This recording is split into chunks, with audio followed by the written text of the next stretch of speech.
नमस्कार साथियों, स्वागत है आप सभी का study I Q PCS channel पर। मेरा नाम है अभिषेक और आज बिहार की खबर में हम डिस्कस करने वाले हैं दो करंट अफेयर्स। यहाँ पे आप टाइटल देख सकते हैं, लिखा हुआ है बिहार को मिला है पहला ड्राई पोर्ट और सेकंड टाइटल है बिहार में बनेंगे 500 कृषि यंत्र केंद्र। इनके बारे में जानना जरूरी है क्योंकि इनसे हमारे बिहार स्टेट में जो भी इकोनॉमिक पर्सपेक्टिव में चीजें होने वाली हैं वो काफी इंप्रूव होंगी। चलिए जानते हैं बिना देरी किए हुए कि क्या करंट अफेयर्स की न्यूज है। ये जानने से पहले बात करते हैं स्टेट पीसीएस एग्जामिनेशंस की तैयारी की। अगर आप तैयारी करना चाहते हैं स्टेट पीसीएस के एग्जाम्स की, वो भी इन स्टेट्स के उत्तर प्रदेश, बिहार, हरियाणा, मध्य प्रदेश, ओडिशा, पंजाब, असम, वेस्ट बंगाल और जम्मू एंड कश्मीर, तो उनके लिए फाउंडेशन संकल्प बैच 7 लेकर आया है स्टडी आईक्यू पीसीएस। ध्यान रखिएगा, बैच स्टार्ट हो रहा है यहाँ का 25 अक्टूबर को, 25 अक्टूबर को स्टार्ट हो रहा है, शाम का बैच है। मैक्सिमम डिस्काउंट आपको मिलेगा एकेएस लाइव कोड का, अगर आप यूज करते हैं तो अमाउंट हो जाएगा इसका 12,499। इससे पहले सेल आई हुई थी, उसमें अमाउंट जो था वो कम हो चुका था। जब भी सेल आया करे तो जरूर से जरूर ध्यान दिया करिए और इसको परचेज कर लिया करिए अगर आपको पढ़ना है अच्छे से, बिल्कुल एक कोर्स के तरीके से पढ़ना है तो। इस कोर्स में, फाउंडेशन कोर्स में क्या मिलने वाला है आपको, इसमें आपको लाइव लेक्चर्स मिलेंगे, रिकॉर्डेड फॉर्म में भी मिल जाएंगे ये सारे वीडियोस, अनलिमिटेड टाइम्स, आप 2 साल तक इन वीडियोस को देख पाएंगे। इसके अलावा आपको मेंटरशिप मिलने वाली है। मेंटरशिप के साथ साथ आप डेली आंसर राइटिंग का एक जो फीचर है वो भी इसमें है, आपको इवैल्यूएशन प्रोवाइड हो जाएगा। साथ में टेस्ट सीरीज भी इंक्लूडेड है, कहीं और जाने की जरूरत नहीं है, आपको टेस्ट सीरीज भी यहाँ पर पूरा नोट्स भी मिल जाएंगे। साथ में एक और टेस्ट भी होता है पूरे कोर्स ड्यूरेशन के दौरान, वो होता है मॉड्यूल बेस्ड टेस्ट, एमबीटी भी होता है इसमें।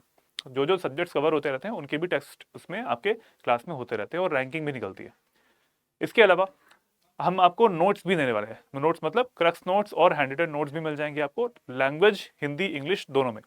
तो ये सारी चीजें, ये सारे फीचर्स हैं हमारे फाउंडेशन संकल्प बैच 7 के, जो कि स्टार्ट हो रहा है 25 अक्टूबर को। अगर आपको तैयारी करनी है बिल्कुल बेस लेवल से तो बेस्ट आपके लिए ये फाउंडेशन कोर्स रहने वाला है। चलिए आगे बढ़ते हैं। टाइटल फर्स्ट जो न्यूज का था वो है Bihar gets its first dry port, what is it and how it can help the state. तो मतलब किस क्या है ये और इसके बारे में सब कुछ जानेंगे कि ड्राई पोर्ट होता क्या है, किस तरीके से अलग होता है बाकी जितने सी पोर्ट होते हैं और जितना भी एयरपोर्ट्स होते हैं उनसे कैसे भिन्न होता है। तो देखिए न्यूज में यही है, बिहार का जो फर्स्ट ड्राई पोर्ट है, बिहार का पहला सूखा बंदरगाह बोलते हैं इसको, कहां पर बना है ये इंपॉर्टेंट है प्रीलिम्स के लिए, ये न्यूज काफी इंपॉर्टेंट है। ठीक है, कौन सी जगह है, बेहटा, बेहटा टाउन पड़ता है ये पटना के पास में, तो ये इंपॉर्टेंट हो गया आपके लिए लोकेशन, पटना के पास में बेहटा शहर।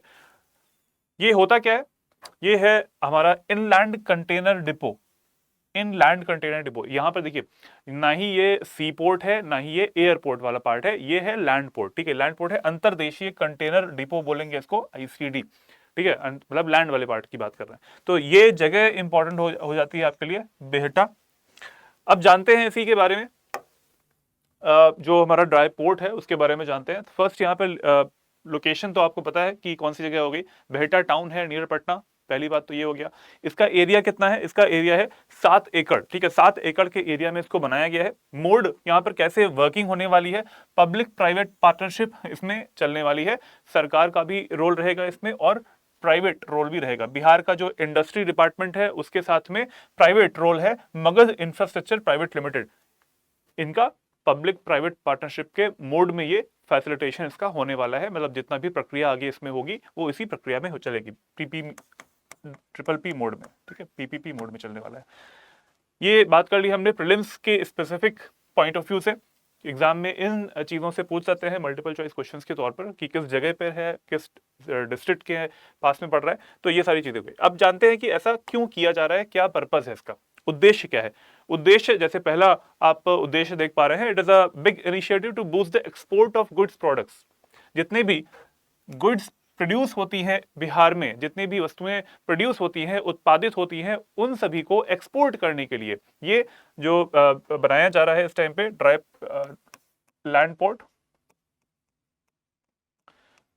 वो इंपॉर्टेंट है। ठीक है, सूखा बंदरगाह जो बना है लैंड वाले पार्ट में वो बनता है। बिहार में उत्पादित वस्तुओं के निर्यात को बढ़ावा देने के लिए यह एक बहुत बड़ी पहल है।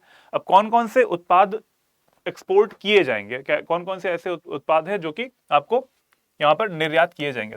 तो पहला आप जानते हैं, सबसे पहले आता है हमारा फॉक्सनट, फॉक्सटेट मतलब मखाना। मखाना इंडिया में मतलब one of the largest production जो है वो बिहार से होता है और ये सबसे पहले मैंने लिखा हुआ है इसका भी एक्सपोर्ट किया जाएगा। एक्सपोर्ट मतलब in India also, in Indian states also, और बाहर वो अदर जो कंट्रीज हैं वहां तो किया जाएगा। साथ में लीची के लिए भी बिहार फेमस है, मुजफ्फरपुर की लीची उसके लिए भी फेमस है, तो इसको भी एक्सपोर्ट किया जाएगा इंटरनेशनल लेवल पे भी। फिर आते हैं आलू, आलू हो गया, टोमेटो और बनाना, साथ में मेज, ये सारे जो एग्री प्रोडक्ट्स होते हैं, यहाँ पे मैंने लिखा ना एग्रो बेस्ड प्रोडक्ट्स, तो ये सारे कृषि आधारित उत्पाद यहाँ से बिहार से एक्सपोर्ट किए जाएंगे। तो उनमें एक अच्छा एक जगह मिल पाएगी उनको, और उस जगह से अगर एक्सपोर्ट करना है तो एक तरीका भी अच्छा है वाला कि यहाँ बिहार से एक्सपोर्ट किया जाएगा इसको। ठीक है, मेज की बात कर लेते हैं। टोटल 38 जिलों में से बिहार सरकार की तरफ से 11 जिलों में मेज प्रोडक्शन के लिए मेज प्रोडक्शन को बढ़ावा दिया जा रहा है। ठीक है, 38 जिलों में, जो कि बिहार में 38 जिले आते हैं, 38 में से 11 जिलों में मेज प्रोडक्शन जो कि मक्का प्रोडक्शन होता है उसको बढ़ावा दिया जा रहा है। तो ये भी हम समझ पाएंगे कि टोटल प्रोडक्शन जो है मक्के का वो भी बढ़ने वाला है। ठीक है, वो भी बढ़ने वाला है, तो इसको भी एक्सपोर्ट किया जाएगा, निर्यात किया जाएगा। सेकंड कौन सा आएगा? स्पॉन्ज आयरन, जिसका यूज इंडस्ट्रीज में कर रहे हैं। स्पॉन्ज आयरन हो गया है, पैक्ड फूड्स जो होते हैं, packed foods, food processing industries अगर लगी हुई हैं, फूड प्रोसेसिंग इंडस्ट्रीज, हिंदी में बोलते हैं खाद्य प्रसंस्करण के जो इंडस्ट्रीज रहती है, वो उनसे बने हुए उत्पाद भी एक्सपोर्ट होंगे। बाकी जो वेस्ट पेपर है, अगर पेपर भी बहुत सारी क्वालिटीज का होता है तो वेस्ट पेपर वाला जो प्रोडक्ट है वो भी एक्सपोर्ट किया जाएगा। मीट प्रोडक्शन हो रहा है उसको भी, और चावल, राइस, इसके अलावा जितने भी हमारे प्रोडक्शंस अदर इंडस्ट्रीज से रिलेटेड जितनी भी चीजें रहती हैं वो भी अगर यहाँ पर बनाई जा रही हैं, उत्पादित हो रही हैं, तो डेफिनेटली उसको एक्सपोर्ट भी किया जाएगा, ये इसका पर्पज है। साथ ही साथ चर्म उद्योग, लेदर प्रोडक्ट्स और गारमेंट्स, लेदर प्रोडक्ट्स और गारमेंट्स, कौन कौन सी जगह इसके लिए फेमस है? मुजफ्फरपुर हो गया, और पटना इसके लिए फेमस है, चंपारण, ठीक है। और ये सारे जो जिले हैं ये लेदर और गारमेंट प्रोडक्ट्स जो है इनके प्रोडक्शन के लिए काफी फेमस है। ये सब नोट डाउन कर लीजिएगा, इस वीडियो का जो पीडीएफ है मेरे टेलीग्राम चैनल पर मिल जाएगा। तो ये चीजें अपने साथ में जरूर से रखा करिए, डाउनलोड भी कर लिया करिए। तो इसके लिए मैंने बताया था मक्का के लिए भी है, और जितने भी एग्री प्रोडक्ट्स हैं उनके लिए भी आएगा, ये एक्सपोर्ट किया जाएगा। और ये सारे अलग अलग तरीकों से, अलग अलग जो इंडस्ट्रीज होती हैं उनसे प्रोड्यूस्ड जो आइटम्स हैं उनको एक्सपोर्ट किया जाएगा। सबसे बड़ा एक मेजर एम जो कि बिहार के राजस्व के लिए इंपॉर्टेंट है, बिहार के रेवेन्यू के लिए,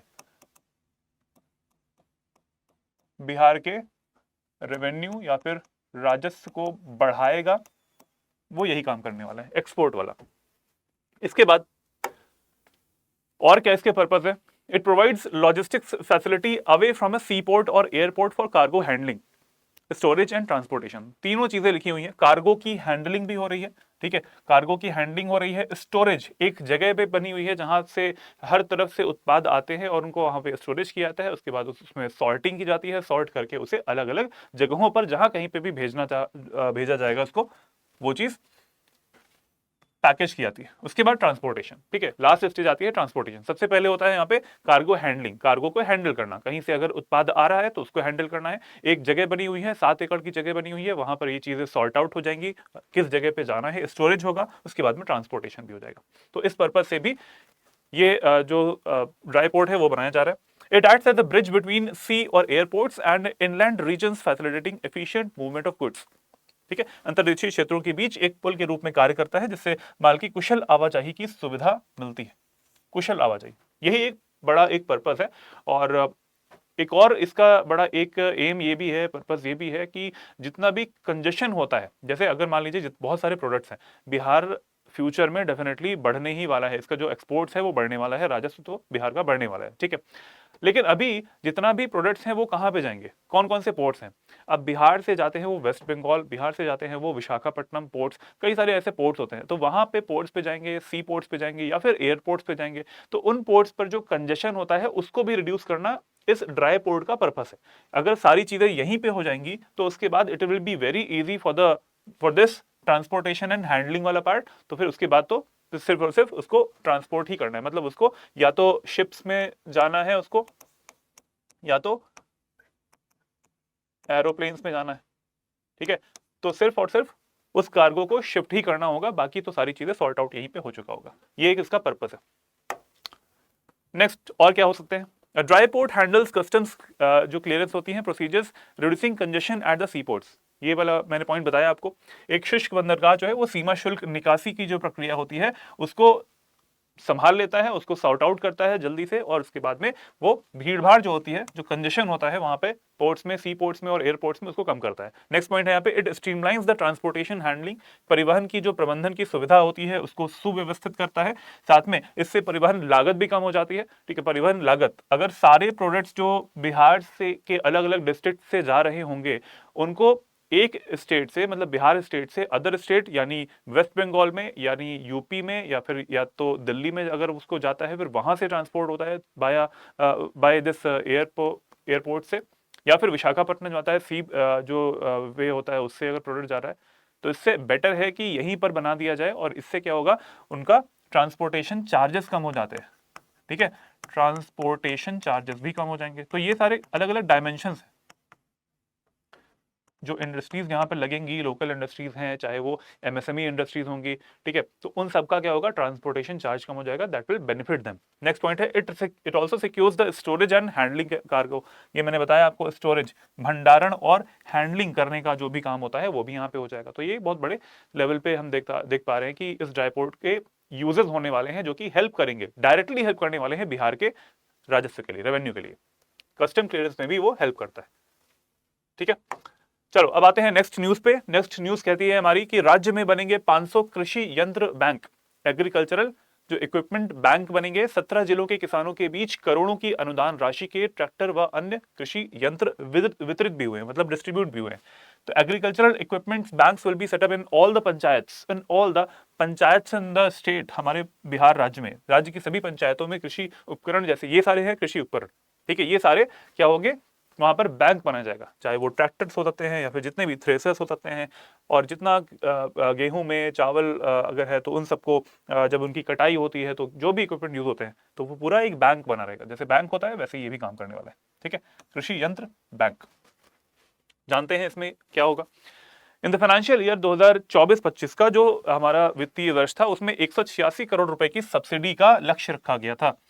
186 करोड़ रुपए की सब्सिडी का लक्ष्य रखा गया। ये आपके एग्जाम के लिए इंपॉर्टेंट है, प्रीलिम्स के लिए ये चीज इंपॉर्टेंट है। 186 करोड़ का जो सब्सिडी का लक्ष्य रखा गया था उसमें किसानों को 75 प्रकार के कृषि उपकरणों की खरीद के लिए, किसके लिए, पर्पस क्या था इसका, किसानों के को 75 टाइप्स के जो कृषि के उपकरण होते हैं उनकी खरीद के लिए।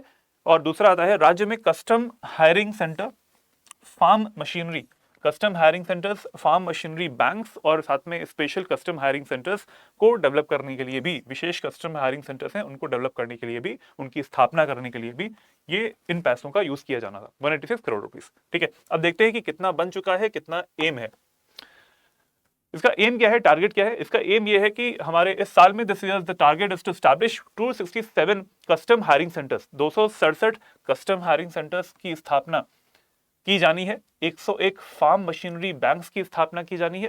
साथ में 115 विशेष कस्टम हायरिंग सेंटर्स की स्थापना की जानी है इस वर्ष। ठीक है, 2024 में।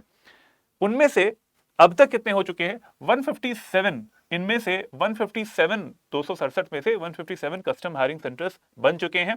38 फार्म मशीनरी बैंक्स यहां पे बन चुके हैं और 115 में से 86 जो है विशेष कस्टम हायरिंग सेंटर्स जो है उनकी स्थापना की जा चुकी है। ठीक है, तो ये नंबर है जो कि टोटल टारगेट है इस साल का, और इतने अभी तक बन चुके हैं, 157, 38 and 86। Next point is a total of 1617 agricultural equipment banks have been established by the agricultural department in the state so far। अब तक हो क्या चुका है कि 1617 कृषि उपकरण जो बैंक हैं वो स्थापित हो चुके हैं कृषि विभाग द्वारा। ये न्यूज आई है, ये डेटा भी दिया गया है। 1617 एग्रीकल्चरल डेवलपमेंट बैंक्स जो हैं वो यहाँ पे बन चुके हैं, एग्रीकल्चरल इक्विपमेंट बैंक, सॉरी। ठीक है, ये इनकी स्थापना हो चुकी है। तो ये न्यूज हो गई, पहले न्यूज काफी इंपॉर्टेंट थी। ये वाली जो न्यूज है ये भी काफी इंपॉर्टेंट है, अभी भी इसमें प्रोग्रेस चल रही है और ये एक साल के दौरान इतनी चीजें भी बन जाएंगी, 267, 101 और 115। ठीक है, चलो इस वीडियो का जो पीडीएफ है वो आपको टेलीग्राम चैनल पर मिल जाएगा। आज का ये जो क्वेश्चन है इसका कमेंट बॉक्स में आंसर जरूर से दीजिएगा। ये है जीआई टैग से रिलेटेड क्वेश्चन। प्रोडक्ट दिया हुआ है, साथ में प्लेस दिया है, स्थान दिया है, आपको ये बताना है, आपको मैच करना है। ठीक है। मैच द फॉलोइंग का क्वेश्चन है, कतरनी चावल, मार्चा चावल, सिक्की उत्पाद और एप्लीक खटवा वर्क। ठीक है, उसको आपको मैच करना है। कौन से जिलों से ये मैच करता है, ऑप्शंस आपके सामने हैं, कमेंट बॉक्स में इसका आंसर कर दीजिएगा। और बहुत सारे आंसर्स जो हैं वो आप लोग करते रहते हैं कमेंट बॉक्स में, दैट इज वेरी गुड। इसके अलावा अगर आपको इस वीडियो का पीडीएफ चाहिए तो आपको जाना पड़ेगा मेरे टेलीग्राम चैनल पर, लर्न एंड ग्रो विद अभिषेक, यहाँ पे जाएंगे, या फिर डिस्कशन ग्रुप है, इसको भी ज्वाइन कर सकते हैं आप लोग, abhishek.singh@studieiq.com पे मेल कर सकते हैं। अगर आपको कुछ नहीं मिल रहा है, ये सब चैनल नहीं मिल रहे हैं, तो जाके या तो इसको स्कैन कर लीजिए, नहीं हो पा रहा है ये भी, तो फिर आप मुझे मेल कर दीजिए कि सर मुझे ज्वाइन करवा दीजिए, तो मैं इसको भेज दूंगा आपको। तो एक और बड़ी खबर है आप सभी लोगों के लिए, वो ये है कि स्टडी आईक्यू के लिए, स्टडी आईक्यू आप सभी लोगों के लिए ला रहा है बीपीएससी स्टडी आईक्यू का यूट्यूब चैनल। ठीक है, बीपीएससी स्टडी आईक्यू का डेडिकेटेड एक चैनल रहेगा जिसमें कि आपको बीपीएससी से रिलेटेड जितने भी एग्जाम्स होने वाले हैं उन सबके बैचेस चलने वाले हैं, सबके जो फ्री कंटेंट रहता है, मटेरियल रहता है, वो सारी चीज़ें आपको मिल जाएंगी। और हम सभी फैकल्टी मेंबर्स जो है वो डेडिकेटेडली आपके एग्जाम्स को सपोर्ट करने वाले हैं। इससे पहले क्या था, स्टडी आईक्यू पीसीएस चैनल पर, जहाँ पर आप अभी देख रहे हैं इसको, उस पर बहुत सारे कई सारे स्टेट्स का डेटा रहता है, तो कभी कभी ऐसा होता है कि आपको वो टाइम हम दे नहीं पाते। तो अब क्या होगा, हम आपको पूरा टाइम दे पाएंगे। स्टडी आईक्यू जो ये बीपीएससी स्टडी आईक्यू के चैनल है, इसको ज्वाइन कर सकते हैं। कैसे ज्वाइन करना है, आपको जाना है स्टडी आईक्यू पीसीएस के यूट्यूब चैनल पर ही, इसको क्लिक करेंगे, जो मेन पेज होगा इस पे जाएंगे, नीचे की तरफ आप देखेंगे बीपीएससी स्टडी आईक्यू का यहाँ पर एक आइकन होगा, you can just go and subscribe that channel. उसको चैनल को सब्सक्राइब कर लेंगे जो, तो अच्छे से आपको सारे वीडियोस मिल पाएंगे। शुरुआती दौर पर है अभी, बहुत ही कम लोग इसको सब्सक्राइब किया हुआ है। अगर आप देख पा रहे हैं तो यहाँ पे 64 सब्सक्राइबर्स हैं इस टाइम पे, बट हमें इन सब्सक्राइबर्स को और भी बढ़ाना है, क्योंकि हम अपनी तरफ से पूरा कंटेंट जो है आपको हेल्प करते रहेंगे, और एक विश्वास को जो कि आप लोगों ने बनाया है अब तक स्टडी आईक्यू पे, उसको हम लोग आगे भी बढ़ाएंगे। मिलते हैं नेक्स्ट वीडियो में, अगले वीडियो में, तब तक के लिए जय हिंद, जय Bharat, take care and good bye.